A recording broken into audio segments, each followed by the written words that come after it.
Welcome back. Petrol diesel ధరలు మరోసారి పెరిగాయి. లీటర్ పై 90 పైసలు వరకు పెంచుతూ చమురు కంపెనీలు నిర్ణయం తీసుకున్నాయి.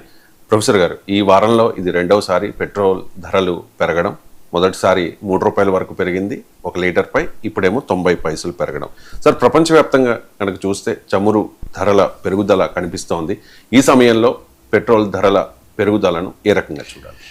అంటే మీకు ప్రపంచ మార్కెట్లో ధరలు పెరిగితే అర్థం చేసుకోవచ్చు. ఎందుకంటే మన దేశంలో ఇంపోర్ట్ డిపెండెన్సీ 88.6%. సో అందువల్ల మన దేశం చమురు అవసరాల్లో 88.6% దిగుమతి చేసుకుంటున్నా గనక దేర్ ఇస్ నథింగ్ రాంగ్ అని కొంత మేరకైనా అనుకోవచ్చు. కానీ మరి ప్రపంచ చమురు మార్కెట్లో తగ్గినప్పుడు ఎందుకు తగ్గలేదు? మనకు అసెంబ్లీ ఎన్నికల సమయంలో ఎందుకు తగ్గలేదు, ఎందుకు పెరగలేదు? అసెంబ్లీ ఎన్నికలు మే 4న ముగిశాయి. వాస్తవంగా అసెంబ్లీ రిజల్ట్స్ వచ్చాయి 4th రోజు. మే 4th పెరగాలి. కానీ అంతకుముందు ప్రతిపక్షాలు పెద్ద ఎత్తున చెప్పాయి ప్రజలకు, చూడండి మీరు ఎన్నికల సమయంలో పెంచరు, ఎన్నికలు అయిపోయాక వెంటనే పెరుగుతాయి అని. అప్పుడు ఏమన్నాడు కేంద్ర ప్రభుత్వం? 80% ఎన్నికలు అయ్యాక కూడా పెంచాము అని చెప్పారు. కావాలంటే మీరు గూగుల్లో కొట్టండి, హర్దీప్ సింగ్ పురి స్టేట్మెంట్. ఎన్నికల పెట్రోల్ ధరలు పెంచే ఆలోచన లేదు అని. ఇది ఎన్నికల వరకు చెప్పారు. మీకు ఎందుకు మరి ప్రతిపక్షాలు అనుమానాలు వ్యక్తం చేశాయి? 2021 బెంగాల్ అసెంబ్లీ ఎన్నికల సమయంలో కూడా, అప్పుడు కూడా ఈ రాష్ట్రాలు ఎన్నికలే, అప్పుడు కూడా సరిగ్గా ఎన్నికలప్పుడు పెంచలేదు, కౌంటింగ్ రోజే పెంచారు. సో అందువల్ల ఈ రోజు కూడా కౌంటింగ్ రోజు పెరుగుతాయి అని ప్రతిపక్షాలు హెచ్చరిస్తే పదే ప్రభుత్వం డిఫెండ్ చేసుకున్నది ఏంటి? లేదు పెంచము అన్నారు. సరిగ్గా ఇవాళ ఎంత మనకు? మే 19th కదా. మే 4th 15 రోజుల్లో 2 సార్లు పెంచారు. 10 days లోపలే 3 రూపాయలు పెంచారు. పోనీ నాకు ఇంకో క్వశ్చన్, 5 రోజుల కింద 3 రూపాయలు పెంచినప్పుడు తెలియని భారం ఈ 5 రోజుల్లోనే ఎందుకు అర్థమైంది? మళ్ళీ 90 పైసలు మళ్ళీ ఎందుకు వడ్డించారు? అంటే మీరు చూడండి, ప్రజల నుంచి ప్రతిఘటన రాకపోతే, ప్రతిపక్షాలు పెద్ద ఎత్తున ప్రజా సమీకరణ చేయలేకపోతే ఖచ్చితంగా పెట్రోల్ 20 to 30 రూపీస్ పెరుగుతుంది. డీజిల్ పెట్రోల్ మీరు చూస్తుండండి. ప్రతిఘటన ఉంటే ప్రభుత్వాలు భయపడతాయి. ఎన్నికలు దగ్గరలో లేవు. ఇప్పుడు 20 to 30 పెంచుతారు. గ్లోబల్ క్రూడ్ ఆయిల్ ప్రైసెస్ కాస్త ఇరాన్ వారైపోయినాక మళ్ళీ శాంతం అవుతాయి. అప్పుడు మీరు యూపీ ఎన్నికలకు ముందు ఇందులో 5 రూపాయలు తగ్గిస్తారు. తగ్గించి మోడీ హైతో ముమ్కిన్ హై, చూడండి మేము తగ్గిస్తున్నా చెప్తారు. అంటే 20 నుంచి 30 పెంచి 5 నుంచి 10 తగ్గిస్తారు. మీరు చూడండి, తగ్గించి మేము తగ్గించామని చెప్తారు. 2027 ఉత్తరప్రదేశ్ ఎన్నికలకు ముందు చేస్తారు ఈ పని. అందువల్ల అప్పుడు ఉత్తరప్రదేశ్ ఎన్నికలకు ముందు భారీగా తగ్గించటానికి వీలుగా ఇప్పుడు భారీగా, అంతకన్నా భారీగా పెంచి కూర్చుంటారు. ఎందుకంటే ఇప్పుడు ఎన్నికలు లేవు, చేసేది ఏమీ లేదు ప్రజలు. సో అందువల్ల ఇప్పుడు మనకు అసలు డిబేట్ లేదు, ఏమీ కాదు అనే ధైర్యం. అందువల్ల క్లియర్గా కనబడుతుంది ఇందులో మోసం. నిజంగానే పెట్రోల్ ధరలు ప్రపంచ మార్కెట్ని కలిసి ఉంటే మీరు కంపారిజన్ చేయండి కావాలంటే.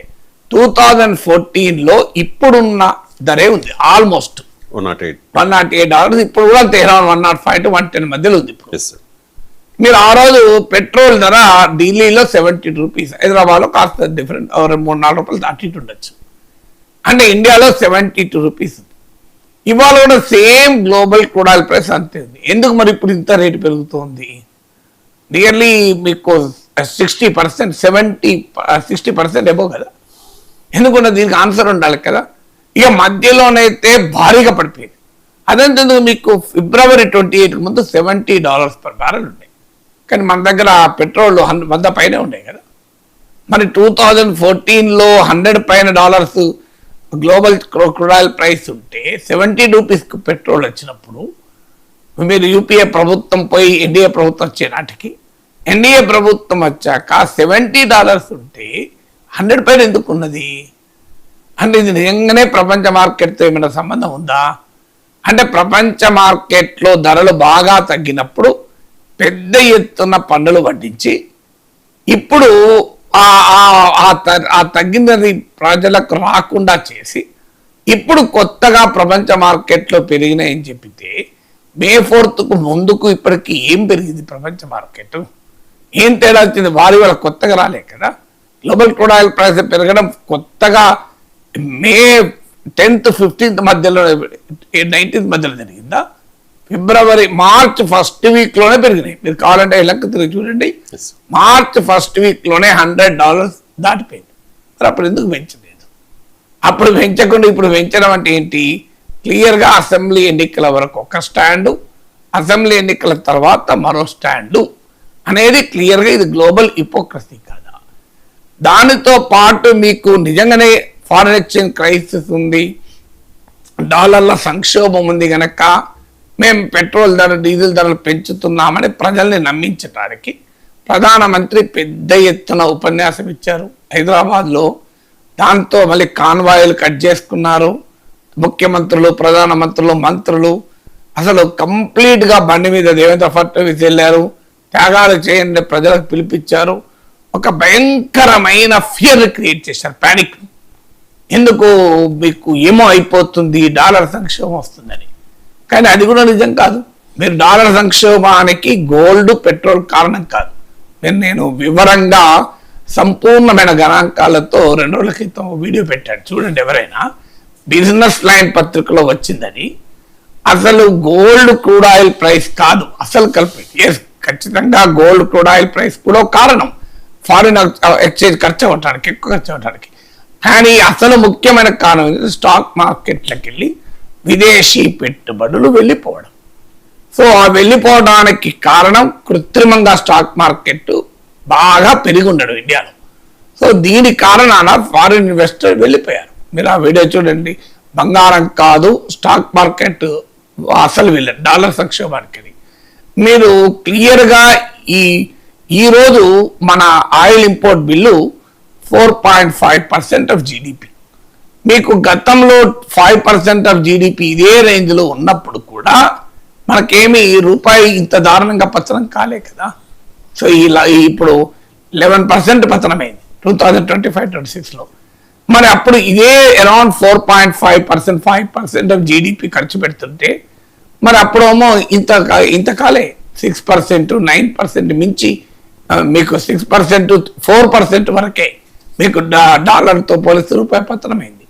అంటే క్లియర్గా మీరు ప్రజల్ని ఒక మభ్య పెట్టడానికి, ప్రజల్ని ఒక వాతావరణం క్రియేట్ చేసి ఏమీ చేయలేక పెంచాల్సి వస్తుందని చెప్పడానికి హైదరాబాద్ సభలో తెలంగాణ బీజేపీ రాజకీయ మీటింగ్లో దేశానికి ఒక పెద్ద ఉపన్యాసం ఇచ్చి డాలర్ సంక్షోభం వస్తున్నట్లు ఒక వాతావరణం క్రియేట్ చేసి పెద్ద బంగారం కొనద్దు, ఫారిన్ ట్రావెల్ ఆపండి, ఫారిన్ కమాడిటీస్ కొనకండి, అసలు మేము కూడా తగ్గించుకుంటున్నాం అని చెప్పి కాన్వాయిలు తగ్గించి నానా వ్యవస్థ చేసి ఇప్పుడు స్లోగా వడ్డన మొదలైంది. మీరు చూడండి. అంటే ముందు మేము ప్రిపేర్ చేస్తాం, తర్వాత వార్తలు పెడతామని.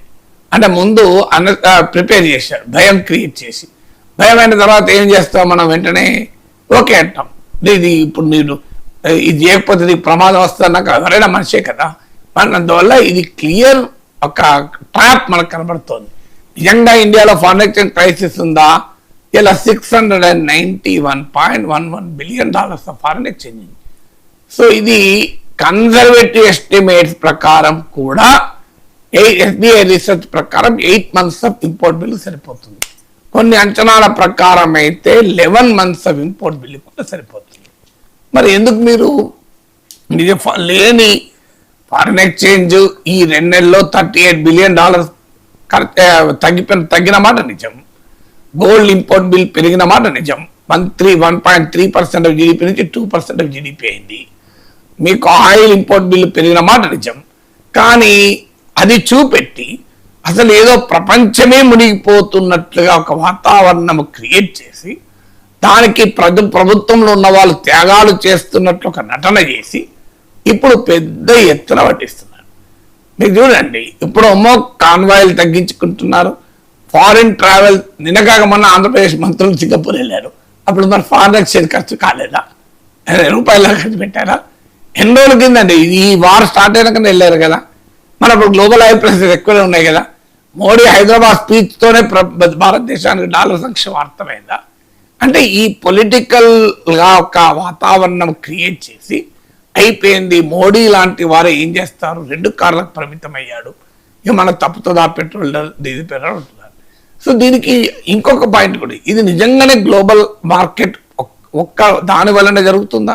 నేను ఇంతకుముందు చెప్పినట్టు 2014తో పోల్చిన ధరలు ఉన్నాయి. ఇప్పటికి కూడా మీకు మధ్యలో అయితే సగానికి సగం పడిపోయింది. మీకు 2013 ఆ ప్రాంతంలో $140 పర్ బ్యారెల్ ఉండే కదా. అప్పుడు ఇంత ఫారిన్ ఎక్స్చేంజ్ రిజర్వ్స్ కూడా లేవు కదా.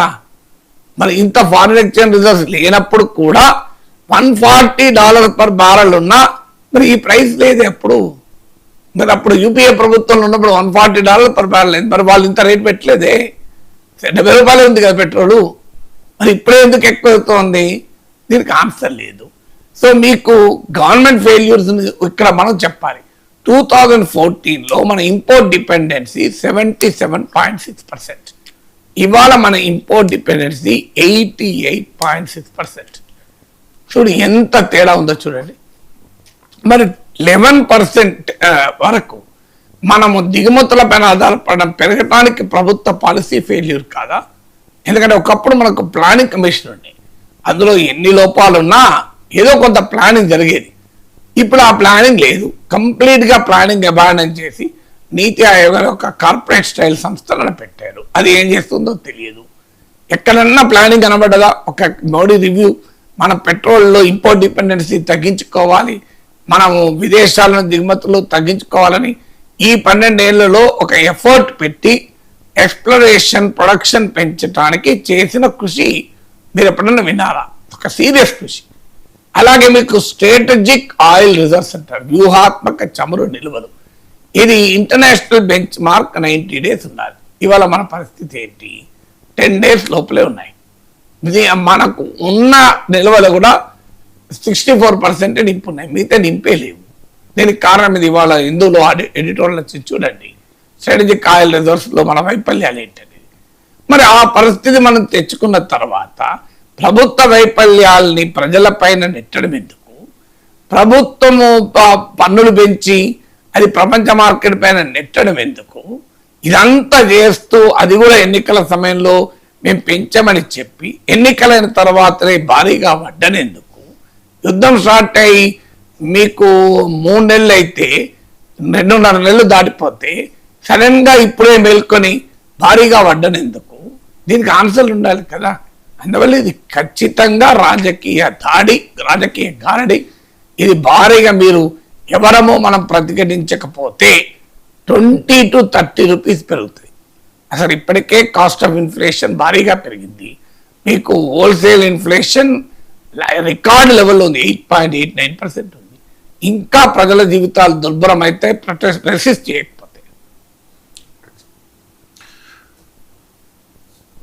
ప్రొఫెసర్ గారు, గతంలో చూసుకుంటే కనుక పెట్రోల్ ధరలు 50 పైసలు లేకపోతే ₹1 పెరిగితేనే ప్రతిపక్షాలు నిరసన వ్యక్తం చేసేవి, ఎడ్లబాళ్లతో ధర్నాలు చేసేవి, ప్రజల నుంచి కూడా చాలా తీవ్ర స్థాయిలో వ్యతిరేకత కూడా వచ్చేది.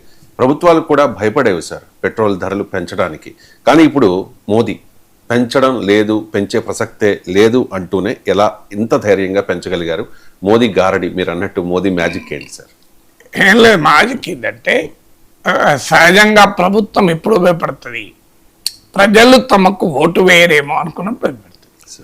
నరేంద్ర మోడీ నాయకత్వంలోని బీజేపీకి ఓటు వేయడానికి కారణాలు ఏంటి? ప్రజలు ఎందుకు ఓటేస్తున్నారు?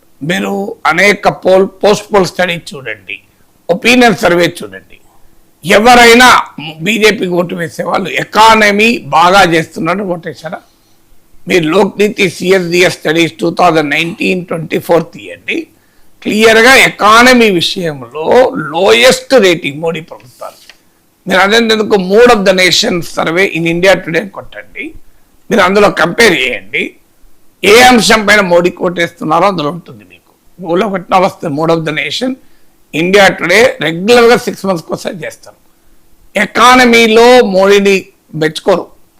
నేషనల్ సెక్యూరిటీ, జాతీయ భద్రత, ఇలాంటి అంశాలపైన మోడీకి హైయెస్ట్ మార్కులు వస్తాయి. అంటే అర్థం ఏంటి? ఒకటి హిందుత్వ, రెండు నేషనలిజం. అంటే దేశభక్తి అనే భావోద్వేగము, భారతదేశానికి మోడీయే రక్షణ అనే ఒక వాతావరణము, అది ఆపరేషన్ సింధూర్లు, సర్జికల్ స్ట్రైక్స్, బాలాకోట్ స్ట్రైక్స్, ఒక నేషనలిస్ట్ ఫర్వర్ను పెంచి ఓట్లు పడతాయి. అందువల్ల పెట్రోల్ ధరలు పెరిగినా పెరగపోయినా ఇట్ మేక్స్ నో డిఫరెన్స్. రెండవది యాంటీ ముస్లిం రెటోరిక్. నేను ఉదాహరణ కూడా చెప్పాను గతంలో కూడా. నేను ఒకరోజు అనంతపురానికి టాక్సీలో వెహికల్ మాట్లాడుకొని వెళ్ళాను. అతను వెళ్తున్న కొద్దీ, ఎలా ఉందయ్యా మీకు వ్యాపారం అంటే? చచ్చిపోతున్నాను సార్, గిట్టుబాటు అయితే లేదు, డీజిల్ ధరలు బాగా పెరిగాయి సార్, అసలు అంటే బతుకుడు సామాన్యుడు బతుకుడు కష్టమవుతున్నారు సార్, అన్యాయం సార్, ప్రభుత్వాలు కూడా ఇంత డీజిల్ ధరలు పెంచితే మేము ఎక్కడ పోవాలి సార్ మాకు అన్నాడు. నేను వెంటనే అడిగాను, అయ్యా భయ్, వెనకాల నీ కారు వెనకాల జై శ్రీరామ్ అని రాస్తుంది, నువ్వేమో ప్రభుత్వాలను తిడుతున్నావు, మరి నీవు జై శ్రీరామ్ ఉందంటే, అవును సార్ నేను బీజేపీ కార్యకర్త, బండి సంజయ్ ప్రజా సంగ్రామ యాత్రలో 15 రోజులు వెళ్ళాను సార్ అన్నాడు. మరి అదేంది, నువ్వే చెప్తున్నావు కదా, మోడీ కోసం నువ్వేమో 15 రోజులు నీ జీవనోపాధి కూడా వదులుకొని బీజేపీ కోసం ప్రజా సంగ్రామ యాత్రలో బండి సంజయ్తో పాటు వెళ్ళావు నీ వెహికల్ తీసుకొని, మరి ఇప్పుడు ఏమో ప్రభుత్వాలు ఇలా అడ్డగోలుగా రేట్లు పెంచితే మాలాంటి వాళ్ళు ఎట్లా బతకాలి సార్, మీలాంటి వాళ్ళే మాట్లాడుతున్నారు సార్ అని ఎందుకు అంటున్నారు అన్న. అంటే ఇక మొత్తం అరిపోయింది. అట్లా కాదు సార్, డీజిల్ ఇంకా 20 పెంచినా 30 పెంచినా బతుకుతాం సార్, ఆ ఓవైసీని సంగతి తేల్చేటోళ్ళు మోడీయే సార్, ఈ ముస్లింలను సంగతి తేల్చేటోళ్ళు బీజేపీ సార్, అందుకొరకు ఎంతన్నా భరిస్తామన్నాడు.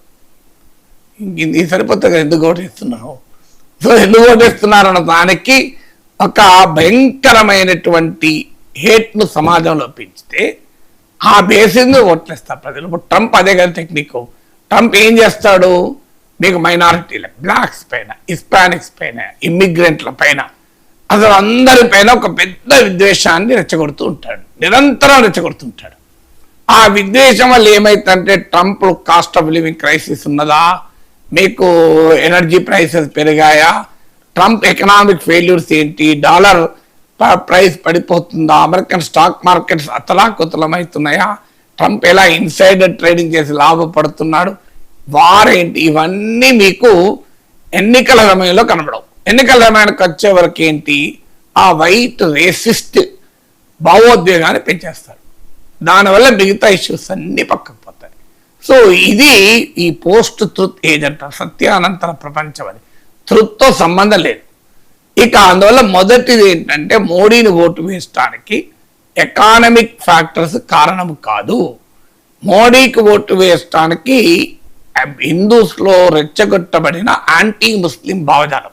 మీకు అస్సాంలో అదే జరిగింది కదా, మియా ముస్లింలు అని ఏమంటారు. బెంగాల్లో శివేంద్ర అధికారి ఏం చెప్పాడు, ఐ వర్క్ ఫర్ హిందూస్ అని ఓపెన్ చెప్పాడు, నేను హిందువులకే పనిచేస్తాను. అందువల్ల అది మొదటిది రీజన్.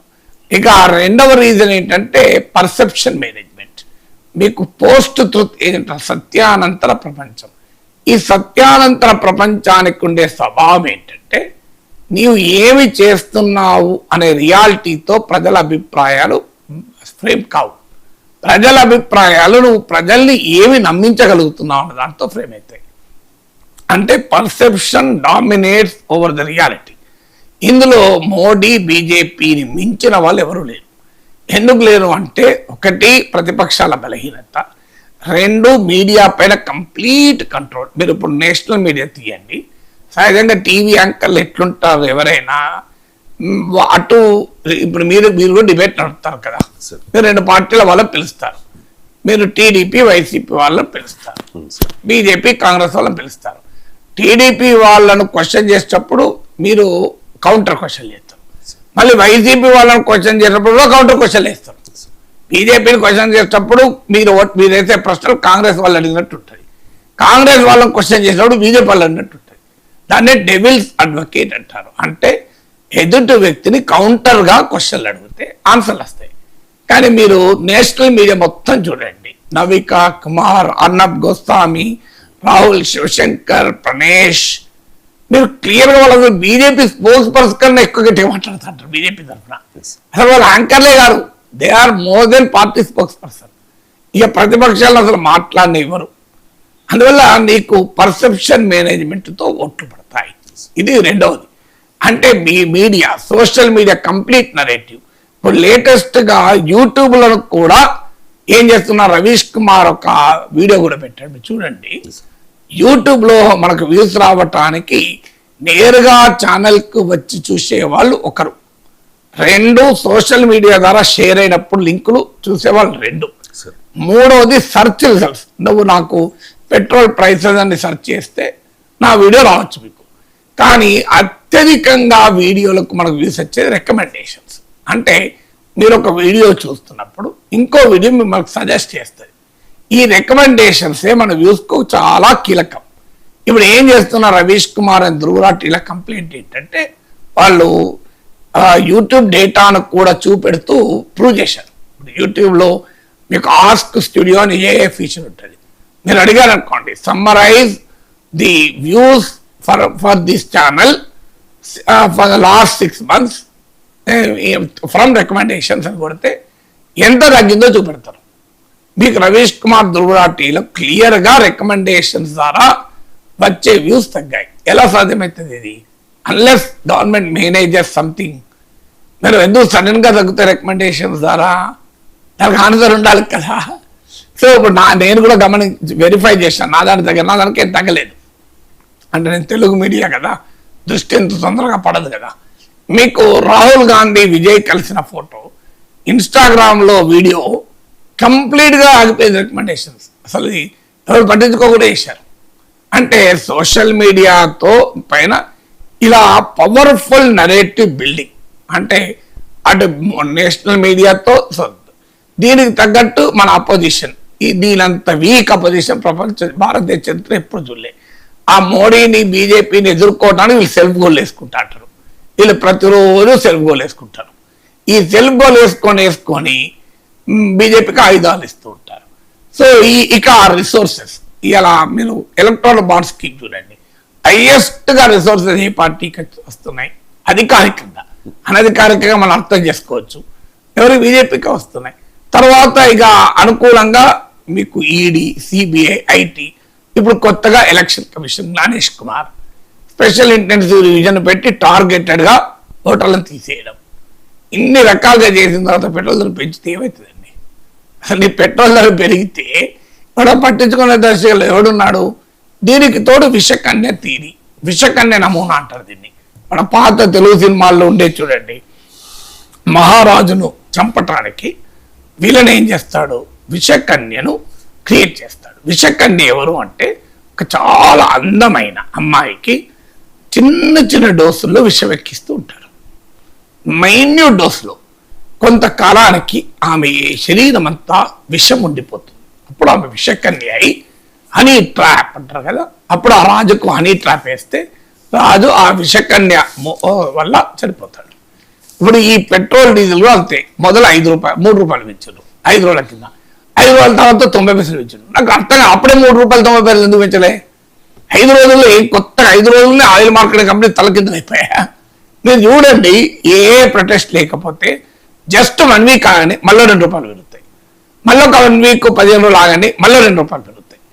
అది క్యావియట్ ప్రొటెస్ట్ లేకపోతే. అంటే మీకు ప్రజల్లో బాగా వ్యతిరేకత వస్తే ఆగుతుంది. ఇవాళ ప్రొటెస్ట్ అవసరం లేదు, సోషల్ మీడియా చాలు.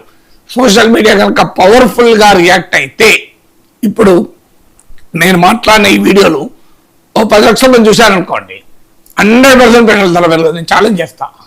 ఎందుకంటే బీజేపీకి ఉన్న ఒక మంచితనం ఏంటంటే they are very receptive to public opinion. అంటే చాలా గ్రౌండ్కు చెవులు పెట్టుకుని ఉంటారు. సో ఇంకా ఏ రాజకీయ పార్టీ కూడా గ్రౌండ్ ఫీడ్బ్యాక్ను అంత సీరియస్గా కలెక్ట్ చేయదు సిస్టమేటిక్గా. బీజేపీ చాలా సిస్టమేటిక్గా కలెక్ట్ చేస్తుంది. అందువల్ల మీకు పెట్రోల్ ధరలు రేపు మళ్ళీ పెరగద్దు అంటే ప్రజలు పెద్ద ఎత్తున ఆన్లైన్ ఆఫ్లైన్లో ఈ ప్రభుత్వ చర్యని ప్రశ్నిస్తే ఆగుతుంది. లేకపోతే పీరియాడిక్గా చిన్న చిన్న డోసులు పెరిగి ఓవరాల్గా ఒక 20-30 రూపాయలు పెరుగుతుంది. అన్లెస్ గ్లోబల్ ఆయిల్ ప్రైసెస్ ఒక $30 పడిపోతే ఇక పెంచాల్సిన అవసరమే ఉండదు కనుక పెంచారు. ఇక తెలంగాణ రాజకీయాల విషయానికి వస్తే మేరే సేహి జోడో